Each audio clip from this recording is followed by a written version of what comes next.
Email fundraising. Boring newsletter or annual ask you dread writing? What if I told you that email is the secret weapon that nonprofits sleep on? That quiet channel is actually your most reliable fundraising engine. So that's what we're going to dig into for today's episode. I'm going to share the 10 strategic ways email can power your nonprofit based on the latest 2025 data, plus details about Easy Emails for Impact, my self-study course, which is opening doors soon with a very special bonus I don't want you to miss. So let's dig into the 10 ways that email can supercharge your nonprofit. All right, number one. Email is actually a tool to create donations on demand. So if you need $5,000 next week and you can't throw a gala, you can actually fire off a series of high converting emails to bring in that funding.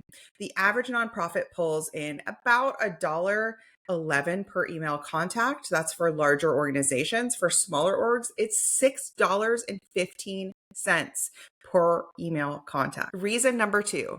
Email is a loyalty builder in the inbox. Email beats direct mail and social media for updates and asks because 48% of donors actually prefer email versus just 21% for direct mail. I want you to think about the loyalty that a weekly or biweekly email creates, the retention, the connection, the stickiness that it creates when you email your subscribers at a better clip with better content than a quarterly update or a year-end appeal letter, okay? The number one reason why donors lapse is, number one, you didn't ask, and number two, they forgot about you. So email helps build that loyalty in your inbox very, very quickly and at scale. Speaking of scale, let's move into reason number three. Email scales intimacy. It's like whispering to 2,000 people all at once. If your story lands, each reader feels seen. So you can't call every single person in your CRM, in your database today, right? If you have thousands and thousands of people in your database or email list, it's impossible. But email is a way to scale intimately. Now I'm going to give you an asterisk. One of the reasons why I created my course, Easy Emails for Impact, is because I noticed that the type of emails that nonprofits were sending were anything but intimate. They were sterile, they were generic, they were formulaic. Those are intimacy blockers, right? I want you to think about the nonprofit leader that gets vulnerable for a second, or the person who maybe shares the icebreaker at a, women's networking dinner, right? Suddenly you feel, oh, that's me too. You feel seen.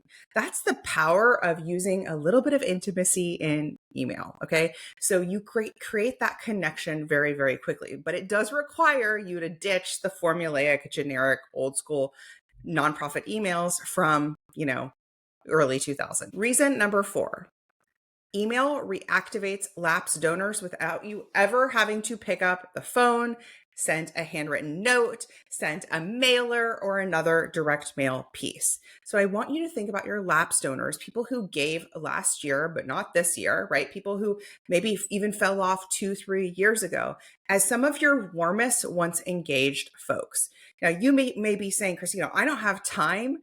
I'm, a solo fundraiser, or we've got our big event, or we've got something else going on. So I don't have time to do any outreach. And what I want to say to you is the cost of acquiring a new donor is way more time than bringing a lapsed donor back. So how do we do this at scale? We use email. We have our clients in Easy Emails for Impact actually put their lapsed donors through an automated series. I like to think of it as build it once, then you can automate it, set it, and forget it. So when somebody is flagged as a lapsed donor, they go through a automated email series to re-engage, reconnect with them, and bring them back. And it works. We see retention increase after going through that series. We see people re-engage.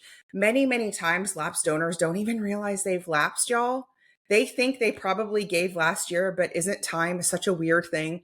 1 year is actually 2 years. And before we know it, they've forgotten about giving. They think they gave, but they actually didn't give. So when we address that, we remind them who we are, we give them an invitation to take a next step, to give again. We see that convert really, really well. And this is something that you do have an upfront lift for. And then your email marketing tool, you stick this on an automation. Very, very simple. Okay. Reason number 5, email is a robust data tool. It is a window, a glimpse into who your audience is, what they like, what they don't like, right? What gets them interested and hyped up. So I want you to think about click-through rates, open rates. Those are all inputs. Those are all data points that tell you about your audience. Those are ways that you can find out more about them, what program or service they're interested in, which ones they weren't interested in. I'm thinking of one of my clients recently who just ran a campaign, and one of the pieces we looked at mid campaign was her open rate and her click through rate, right? Because we knew based on how that was reporting, let's say low opens tells us we have a subject line problem or a preview text problem or a deliverability problem, right? Those are things we can address in the middle of the campaign and right side them. So robust. Or maybe click-through rate. So say you have a high click-through rate, but not a lot of donations coming in. Beautiful. Now we know what to do. We need to take a look at your actual fundraising page. There's a conversion optimization problem there. Now, that might have just sounded like a bunch of fancy words, but all it means is when people landed on your fundraising page, they were not moved to click donate. Those are problems we can solve very, very quickly. So when we have the data, it's like we know where to triage, right? We know where to go first. I love it for that. The final thing is the data shows us your evangelists, your super fans. You have maybe never met them before. You don't know them personally. Maybe you're an international organization, so there's no in-person component to what you do, but you know those super fans who read every single email. Maybe they sometimes reply to emails. Maybe they are your superstar supporters where you know they're the first to donate on any fundraiser. Email tells you about them. It shows them. It's like I'm picturing them like waving their hand at you. They're like, me, I'm the super fan, right? So the data is right there in email. Reason number 6, habit herding. Here's what I love about this. Setting a consistent email cadence so your donors and subscribers start opening habitually, not just when you ask. Habit herding is a way to stay top of mind for your email subscribers, right? So that your audience of subscribers, which are not always donors. That's why I'm using different words here, right? There are people on your email list who have never donated before, and then there are donors. Of course, there's both, right? You're setting a habit of you can rely on me. You can rely on me. I'm going to be in your inbox every Tuesday morning, or I'm going to be in your inbox twice a month, every other Friday. That habit creates neural pathways in them where your nonprofit remains top of mind. Think about it. They maybe be subscribed to a dozen nonprofit email lists over the years, right? But when you set that habit cadence for them, it's stickier. It's more connective. It's more intimate. Reason number 7. This may be one of my favorite successes after building Easy Emails for Impact. We've had so many clients experience this. It primes your big asks. So yes, cold calls may be awkward. Warming donors through email storytelling makes major asks and follow-ups so much easier. We've had clients go through the email course and have major donors respond to their emails. Mass emails they sent to 10,000 people, emails they sent to 3,000 people, and so on. But we've had major donors respond to their emails and say, hey, let's book a meeting. Hey, you're on my mind. Hey, can we have lunch? Imagine that. Imagine if email marketing was a tool that booked you meetings so that you didn't have to cold call and like white knuckle your major gift follow-up process, right? That's the power of using email the right way. And I really feel like I want to make the distinction between the right way and the wrong way. The wrong way is sterile, generic, boring, infrequent. The better way is a consistent email cadence that is intimate, that is fun, that is uplifting, that is uniquely in your brand voice, right? That is the difference there. Reason number 8, email is a campaign multiplier. So you can use email in conjunction with social media or in conjunction with direct mail or some other platform, right? And the two together is where the conversion happens. I like to think of social media as great for awareness and visibility and getting that initial traction, but email is where the money is made. We see higher open rates, higher click-through rates. We see better conversions when we actually use the two in conjunction together. So email is a great way to recapture the intention. So maybe people who visited your site but didn't actually make the gift, bringing them back. That's almost like a cart trigger email we would see in the e-commerce world. So email is great for campaign multiplication. Reason number 9, urgency works better in inboxes. And here's what I mean. Your campaign may have a natural built-in urgency. So this could be a deadline, a matching gift expiring, etc., right? Maybe there's even an event, right? So it's leading up to a specific event date. But emails carry better urgency than a noisy social feed, because with social media, you're competing with an algorithm. You're competing with a small amount of your actual followers seeing your content. Email is an owned asset, and you can use that urgency where you actually ramp up the frequency of email for a specific campaign, right? And then kind of taper off as the campaign is ending. Reason number 10, email has almost zero extra cost and is all impact. So there is a small cost associated with your email marketing tool to send emails. Yes, but that cost is a tiny, tiny fraction of what you create. Email is scalable, it is on brand, and works while you sleep. You can create an email welcome series, which I highly recommend you do if you're finding that your first time donor retention is very similar to what we see in the sector, which is 8 out of 10 donors only give one time. You guys, that's terrible, right? You spent all that upfront lift bringing in that initial donor, right? Bringing that first time donor only to see them be one and done.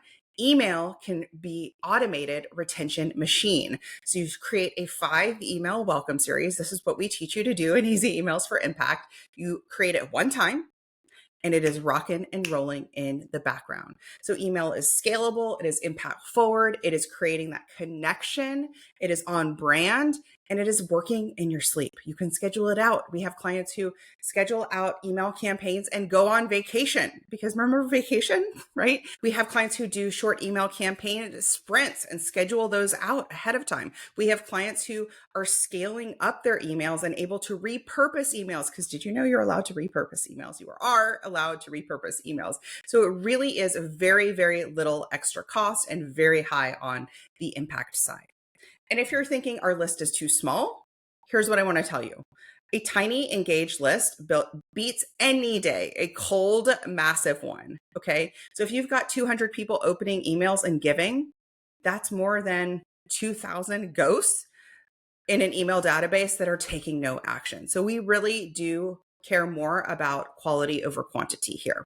It really isn't the size of your list. However, if you're some of the larger organizations listening, and maybe you have between 10,000, 20,000 plus email subscribers, what I want to say to you is you're sitting on a gold mine. You are sitting on an untapped gold mine, because the frequency in which you're currently sending emails and the quality of your stories and the lack of conversion campaigns are costing you money, are costing you dollars. So there's so much opportunity if you're over there in this scaled size of your list to tap into that gold mine. We have clients who have used the Easy Emails system, doubled their Giving Tuesday results. We have clients who went from emailing quarterly to emailing monthly and then bi-monthly, and were scared. They thought that their email open rates and click-through rates would actually drop. We have clients who have gone through Easy Emails and started at a 20% open rate and shot up between 40 and 60%. That's the norm. That's what we want to see. So we have clients who have reactivated 10% of their lapsed donors in 30 days with a simple re-engagement sequence.